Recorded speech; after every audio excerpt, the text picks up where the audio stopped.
नमस्कार, SDV news में आपका स्वागत है। आपके साथ मैं सृष्टि मिश्रा और मेरे साथ मौजूद है वरिष्ठ पत्रकार अजय जी।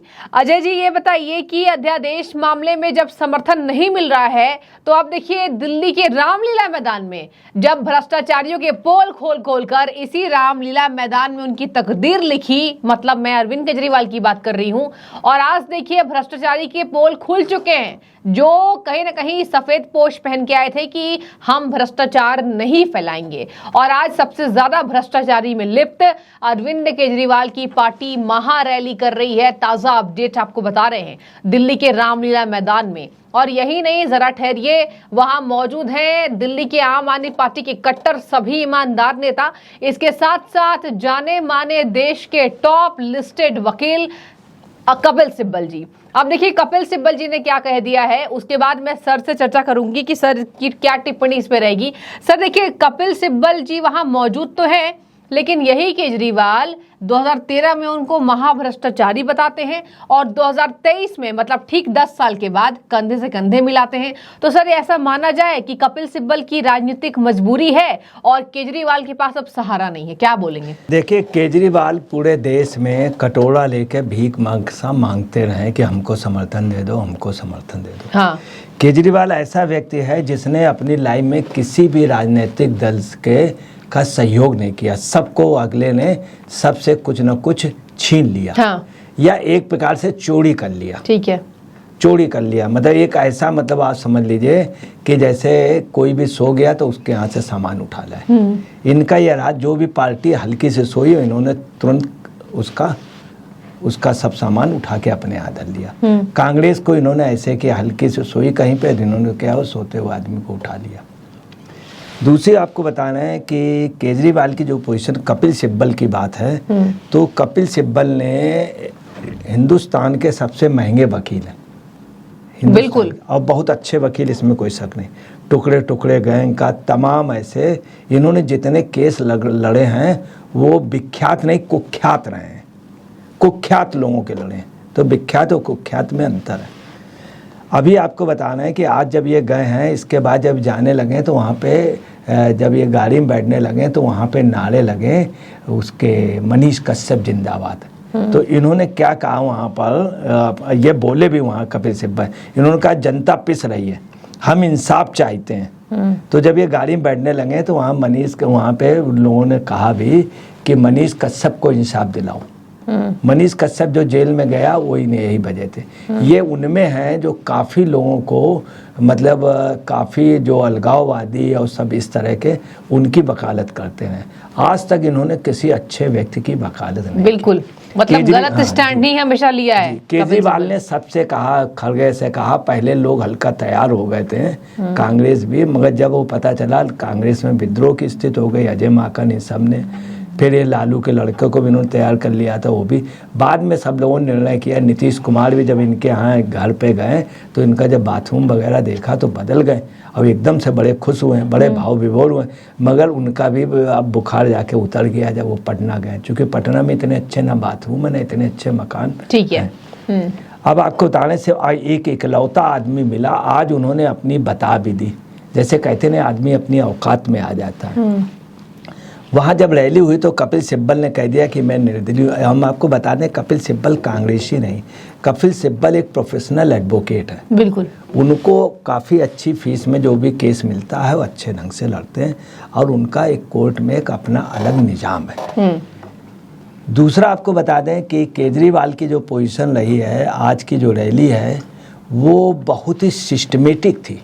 मतलब इतनी अच्छी रैली, हिंदू अगर कोई भीड़ इकट्ठा करना चाहता है, सिस्टमेटिक चुनाव लड़ना जानता है और सिस्टमेटिक ढंग से अगर कोई आदमी राजनीति कर रहा है, अल्पमत में रह के, तो दो ही हैं, ये आप यकीन मानिए, एक नंबर 1 पे नीतीश कुमार, नंबर 2 पे ये। नीतीश कुमार भी कभी जिंदगी में बहुमत पे नहीं रहे, दूसरे बैसाखियों के सहारे अपना वो करना, और वो एक सीढ़ी से ऊपर चढ़ते हैं फिर सीढ़ी को फेंक देते, दूसरे को नहीं चढ़ने देते।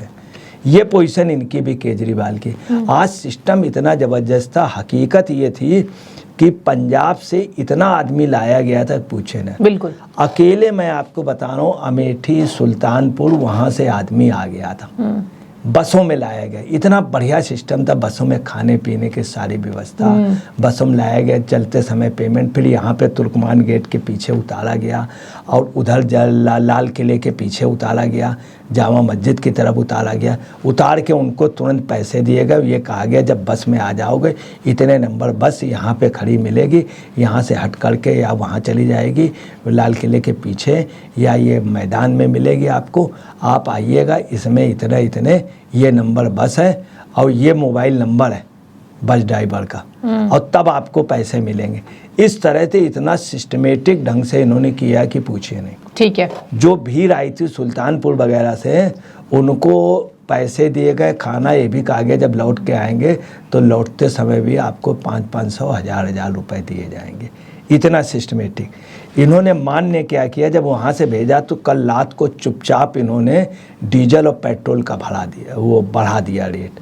वो इसलिए बढ़ा दिया इन्होंने, कल रात को कोई वो भी नहीं किया, नोटिफिकेशन आधी रात को किया, 12 बजे से हो गया और कोई घोषणा नहीं की, और वैट बढ़ा दिया पेट्रोल डीजल का। उसकी वजह ये रही कि इनको एयर टैक्सी, पंजाब से टैक्सियाँ, गाड़ियाँ, बहुत पेट्रोल, सारा कुछ अगर आज का श्रेय है तो मान को जाता है, मान को। तो सर ये बताइए कि इधर श्रेय तो ठीक है, लेकिन जो कपिल सिब्बल अभी कंधे से कंधे मिला रहे हैं और यहाँ अध्यादेश के मामले में कांग्रेस ने दरकिनार कर दिया है, तो आपको क्या लगता है राज्यसभा में बिल पारित होने का इतना खौफ कि आज 42 डिग्री पारे में लिख रहे हैं आम आदमी पार्टी के विधायक नेता कि बहुत ही शुक्रिया आप सभी का इतनी भीड़ आने के लिए, इतनी इकट्ठा होने के लिए। सर ये भीड़ प्रायोजित है, क्या लगता है? देखिए मैं आपको बता रहा हूँ, मैंने इनकी 2012 को इसी रामलीला मैदान में रैली हुई थी, वो देखी थी। दूसरी एक रैली हुई थी 24 जून 1975 को, जयप्रकाश नयन वाली। उस रैली में ये पोजीशन थी कि बहुत लोग, मैदान तो दूर रहे, मैदान से 200 मीटर तक नहीं पहुंच पाए थे, इतनी ज़्यादा भीड़ थी। ठीक है। इतनी ज़्यादा भीड़ थी। उस रैली पे बार बार उस समय तत्कालीन जो यहाँ के गवर्नर थे उन्होंने रिक्वेस्ट की थी, जयप्रकाश नयन जी को मैसेज भेजा था कि प्लीज़ इतनी ज़्यादा भीड़ है, और उस रैली से बार बार कहा जा रहा था कि कृपया आप मत आइए। और ये बात अजमेरी गेट से तुर्कमान गेट के पास, लाल किले के पास कहा जा रहा है, वहाँ भीड़ लग गई, अब आप मत जाइए। वो रैली में स्वतः लोग आए थे 26 जून 1975 को। उसी के दूसरे दिन रैली में वो लगा दिया गया था। तब ये आदेश दिए गए थे इंदिरा गांधी की ओर से, लाठीचार्ज उसके लिए, और मना कर दिया था। तब उन्होंने ये भी कहा था जयप्रकाश नारायण ने, अपने पर लाठी मत चलाओ। उसी के तुरंत बाद लगानी पड़ी थी इमरजेंसी। उसको रोकने के लिए एक फोर्स को भी कहा था इंदिरा जी ने, हम उस फोर्स का नाम नहीं बता सकते चूँकि मैं एक पत्रकार। फिर जो 12 को हुई थी, 2012 को, उसमें लोग स्वतः आए थे, वो आप पार्टी की हुई थी। हकीकत में रैली बहुत अच्छी थी, और उस समय जितना अच्छा, जितना प्यारा केजरीवाल लगता था, कोई उसका जोड़ नहीं था। एक सिंपल सी 99 रुपए वाली शर्ट, बाहर शर्ट पहने हुए, गद्दे पर के चप्पल, तब केजरीवाल के, और ऐसी दाढ़ी। आज केजरीवाल में अंतर था। आज आपको बताना, जो रैली थी उससे बहुत कम भीड़ थी, बहुत कम भीड़ थी। और ये रैली प्रायोजित थी, उसमें लोग स्वतः आ रहे थे, उसमें पैदल लोग आए थे और लोग उमड़ पड़े थे।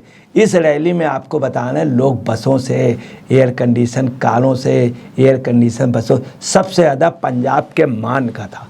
और वास्तव में आप में आज एक चीज़ हुआ कि वहाँ पे 2 सूरज थे। जैसे इन्होंने कहा कि सूरज आए थे, इतने सन हैं, तो वास्तव में एक उगता हुआ सूरज था, एक डूबता हुआ सूरज। ठीक है। उगता हुआ सूरज जो था मान था, और डूबता हुआ सूरज जो था वो केजरीवाल था।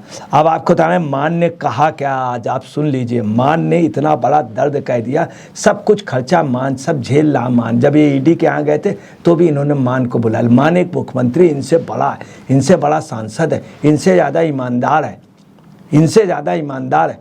वो पी करके नशे में रहता है, ये बगैर पिए नशे में रहते हैं। ठीक है। मगर उसका नशा इतना नुकसानदायक नहीं, पार्लियामेंट में गाड़ी चला के चला गया और नशे में बोला भी, मान भी जाता है। मान को यही कहिए, मान जाता। मान किसकी बात मान जाता? ये जो कहते हैं मान, इतनी गाड़ी लाना, इतने। आज उसने क्या कहा है सुन लीजिए उसका दर्द। जब आदमी दुखित होता है या किसी उस पे होता है, तब उससे कविता निकलती है। उसने क्या कहा, माननीय सुनिए क्या कहा, दरिया का रास्ता रोका नहीं जा सकता, दरिया का रास्ता रोका नहीं जा सकता। हुकूमत वो करते हैं जिनका दिलों पर राज होता है, यूँ तो मुर्गे के सर पर भी ताज होता है। उन्होंने ये केजरीवाल की ओर इशारा किया है, यूँ तो मुर्गे के सर पर भी ताज होता है।